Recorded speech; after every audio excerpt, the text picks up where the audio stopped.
Di sini saya akan menjelaskan apa itu deret positif. Nah, deret positif yaitu deret yang suku-sukunya bernilai tak negatif atau positif. Nah, bernilai positif itu artinya adalah selalu besar dari 0 untuk setiap n elemen bilangan asli, yaitu setiap sukunya.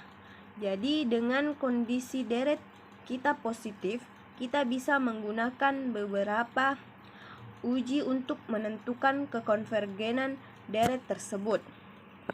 Yang pertama disebut juga dengan uji jumlah terbatas. Nah, bunyi teorema tersebut yaitu deret kita konvergen jika dan hanya jika jumlah parsialnya terbatas. Jadi, deret kita konvergen jika dan hanya jika Sn terbatas. Maksud terbatas di sini bagaimana?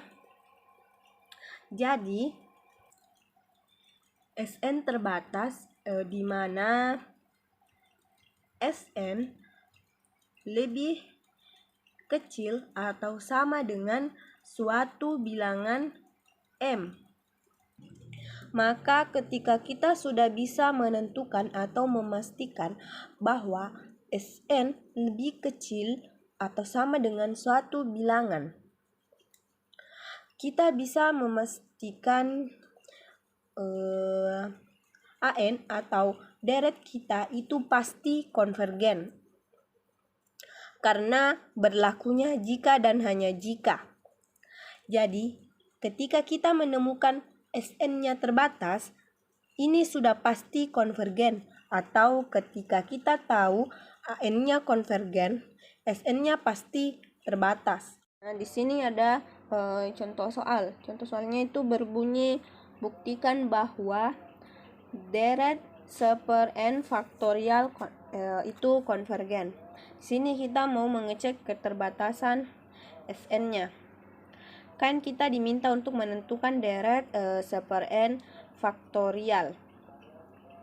Jadi di sini kalau kita menggunakan uji jumlah terbatas, berarti kita di sini memeriksa jumlah parsialnya.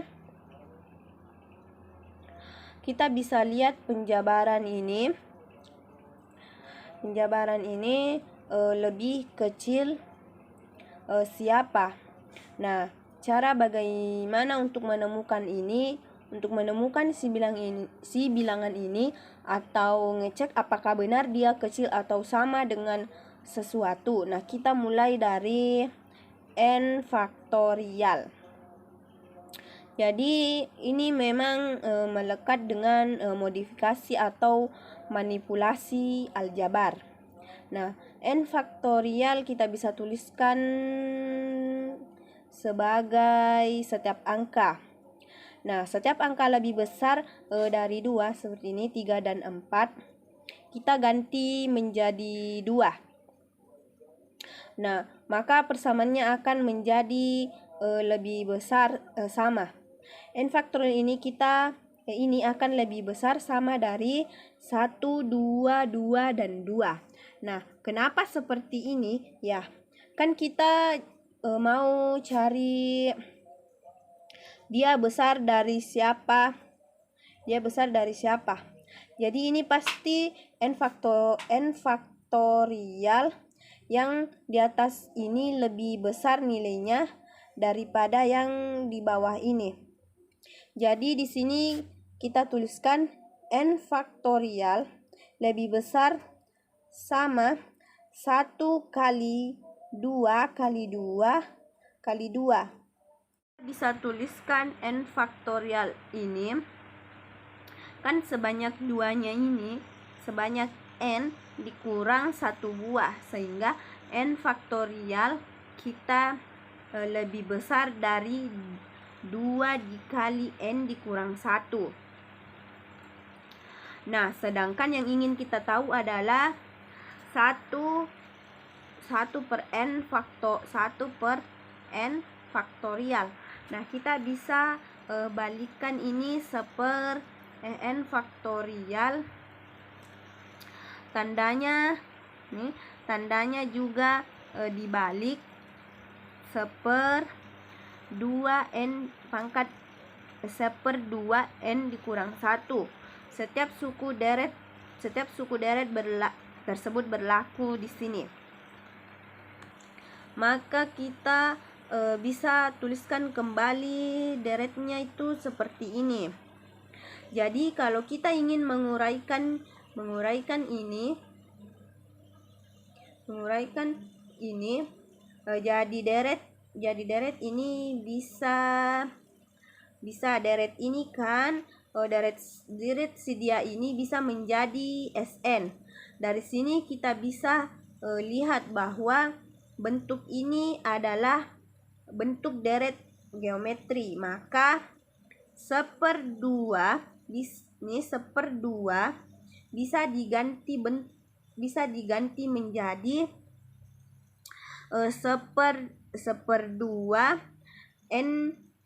seper 2 pangkat n dikurang 1.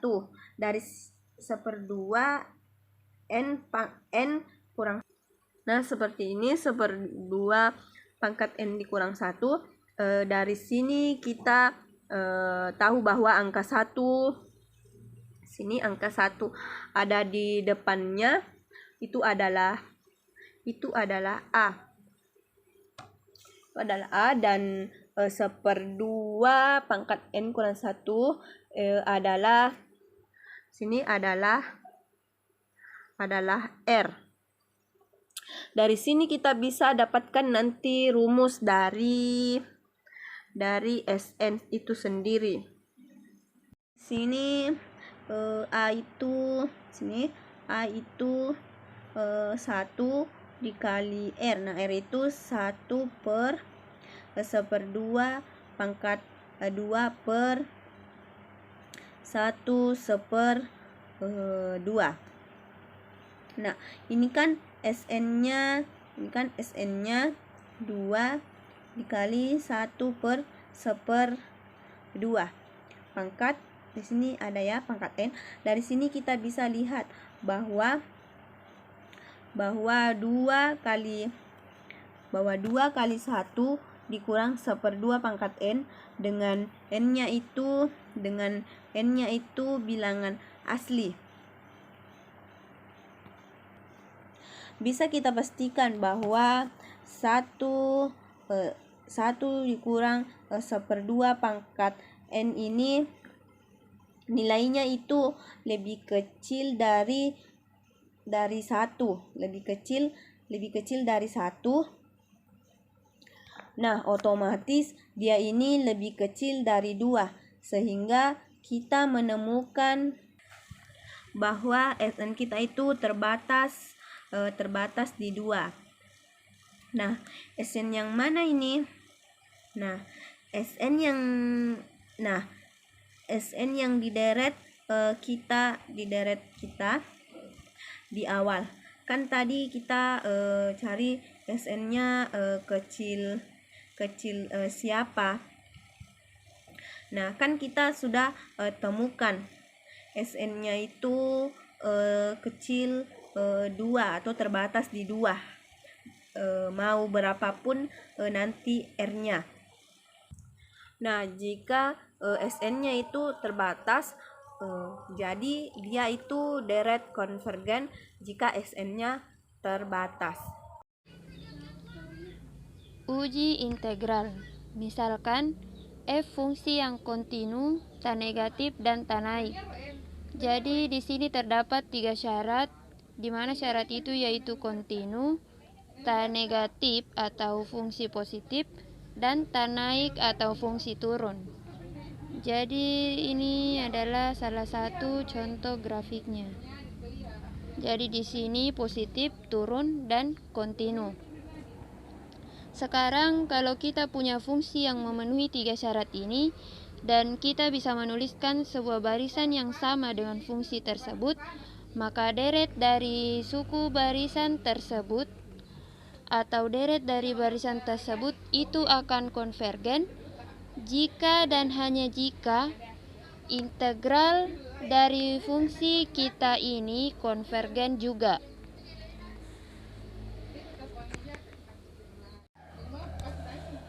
Sebelumnya kita belajar integral tak wajar itu kan ada konvergen dan ada divergen. Konvergennya ketika integral ini ada nilainya yaitu sama dengan L. Begitu juga halnya yang kita gunakan di uji integral ini. Ketika kita mencari integral tak wajar ini dan nilainya ada atau berhingga, maka deret yang sama dengan fungsi ini itu juga konvergen. Oke, selanjutnya contoh. Selidiki apakah deret sigma n sama dengan 2 sampai tak hingga untuk 1 per n dikali ln n konvergen atau divergen. Penyelesaian. Untuk contoh ini kita bisa gunakan uji integral. Jadi kita gunakan uji integral. Untuk integral tak wajarnya yaitu integral 2 sampai tak hingga untuk 1 per x ln x dx. Tapi sebelum itu di sini kita ambil fungsi fx. Untuk fungsi fx di sini kita harus menguji apakah memenuhi 3 syarat. Yang pertama untuk fungsi positif. Jadi fungsi ini termasuk fungsi positif. Mengapa fungsi positif? Karena di sini n kita kan mulai dari angka 2, berarti fungsi ini yang akan kita hitung mulai dari 2 juga. Makanya untuk domain dari x-nya ini adalah positif. Jadi untuk x-nya positif dan ln x-nya ini juga positif untuk bilangan asli ke atas sehingga fungsinya positif.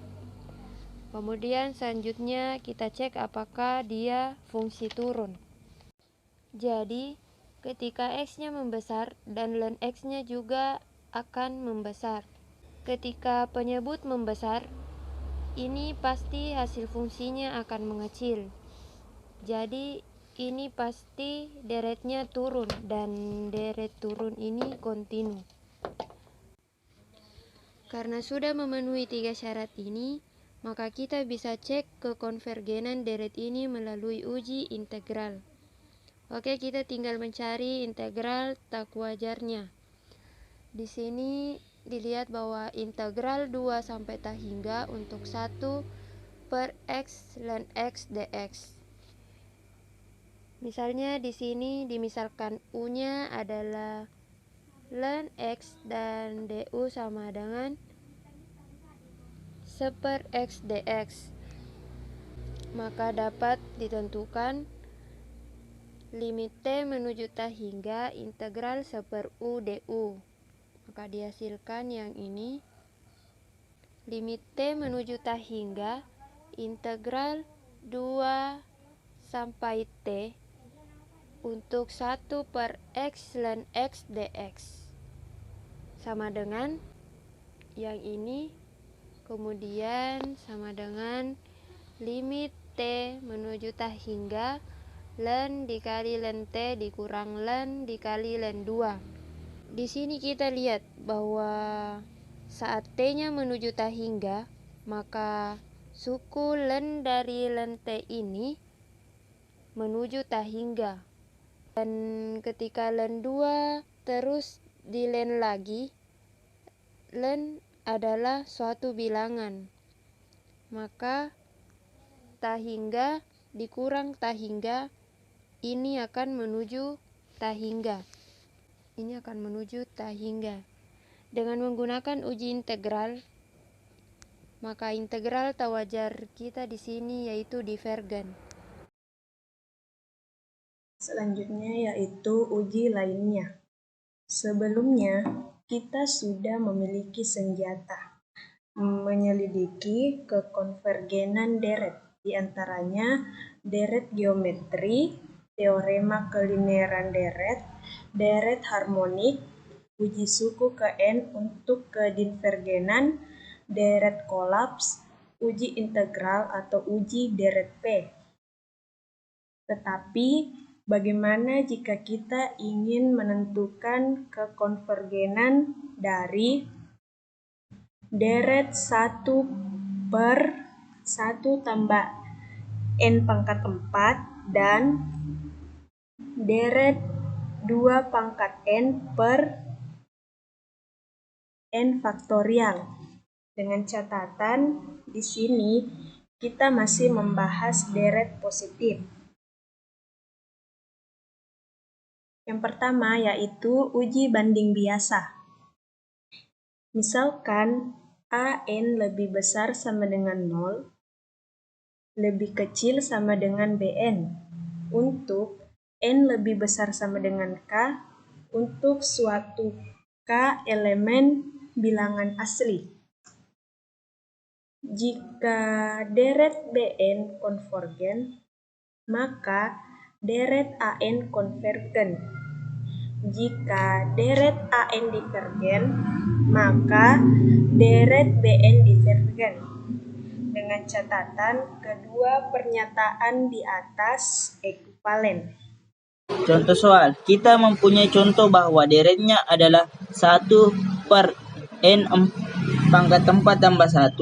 Nah, di sini dibilang deretnya konvergen karena deret ini bisa dicari pembandingnya yaitu 1 per N pangkat 4 yang dimana N per N pangkat 4 ini adalah deret P dengan mempunyai sama dengan 4 lebih besar daripada 1.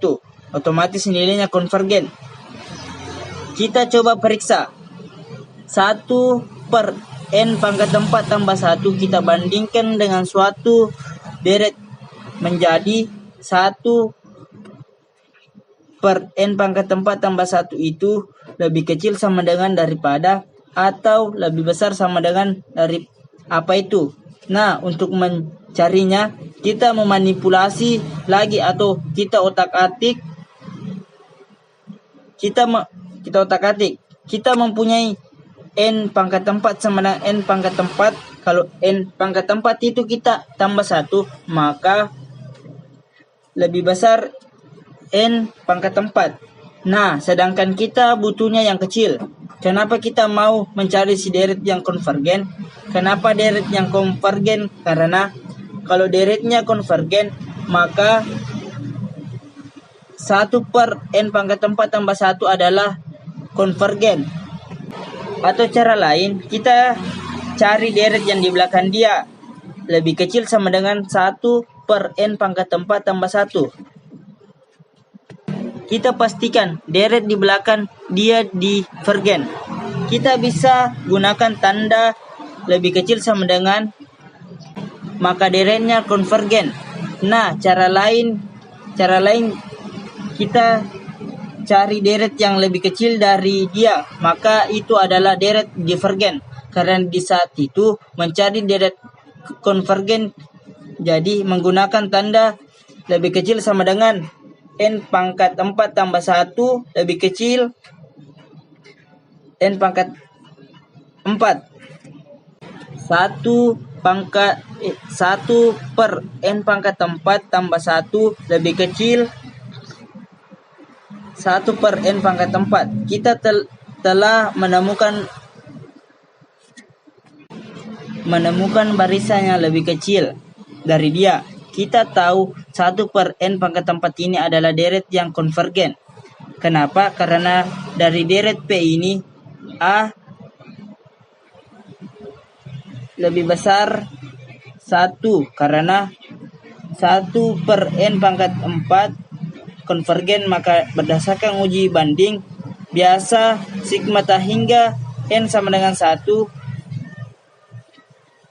per N pangkat 4 tambah 1 deretnya konvergen. Selanjutnya yaitu uji banding limit. Misalkan bahwa AN lebih besar sama dengan 0 dan BN lebih besar 0 dan limit N menuju tak hingga AN per BN sama dengan L. Jika L lebih besar 0, lebih kecil tak hingga, maka deret AN dan deret BN sama-sama konvergen atau divergen. Jika L sama dengan 0 dan deret BN konvergen, maka deret AN konvergen. Untuk soal, di sini kita mempunyai sebuah deret 1/1 tambah N. Di sini deret ini dikatakan divergen karena menggunakan uji banding limit. Untuk menggunakan uji banding limit, kita mempunyai AN-nya sama dengan 1/1 tambah N lebih besar sama dengan 0. 0-nya ini positif. Sekarang untuk mencari BN, kita harus mencari deret atau barisan ini atau pola. Nanti saat N-nya besar, kira-kira akan wujudnya apa? Nah, di sini triknya itu adalah dengan mengambil pangkat terbesar dari N. Nah, di sini N sama dengan 1, maka BN sama dengan 1/N. Jadi, nantinya untuk uji banding limitnya, limit N menuju tak terhingga AN per BN sama dengan limit N menuju tak terhingga 1/1 tambah N per 1/N sama dengan limit N menuju tak terhingga 1N per 1 tambah N sama dengan limit N menuju tak terhingga sama dengan 1/1/N tambah 1 sama dengan 1. Karena limit N menuju tak terhingga AN per BN lebih kecil tak terhingga, maka sigma 1/1 tambah N karena sigma dan 1/N divergen. Yang terakhir yaitu uji rasio. Misalkan deret AN dengan AN lebih besar dari 0 dan limit N menuju tak hingga AN tambah 1 per AN sama dengan P. Jika P lebih kecil dari 1, maka deret konvergen. Jika P lebih besar dari 1, maka deret divergen. Jika P sama dengan 1, maka uji ini tidak memberikan kesimpulan apa-apa. Dengan catatan pada deret geometri rasionya konstan. Di sini ada sebuah contoh, kita disuruh cari konvergen dari sigma 2N per N faktorial. Nah, kita pertama cari rumus suku AN tambah 1. Kita mau cari menggunakan rumus uji rasio. Untuk menggunakan uji rasio, hal pertama yang kita cari adalah rumus AN tambah 1. Karena rumus AN sama dengan 2N per N faktorial. Jadi kalau AN tambah 1 sama dengan 2N tambah 1 per dalam kurung N tambah 1 faktorial. Karena AN-nya sudah ada, maka langkah selanjutnya kita limitkan. Limit N menuju tak terhingga AN tambah 1 per AN sama dengan 2N tambah 1 per dalam kurung N tambah 1 faktorial. Lagi 2 pangkat N per N faktorial. Kemudian kita coret 2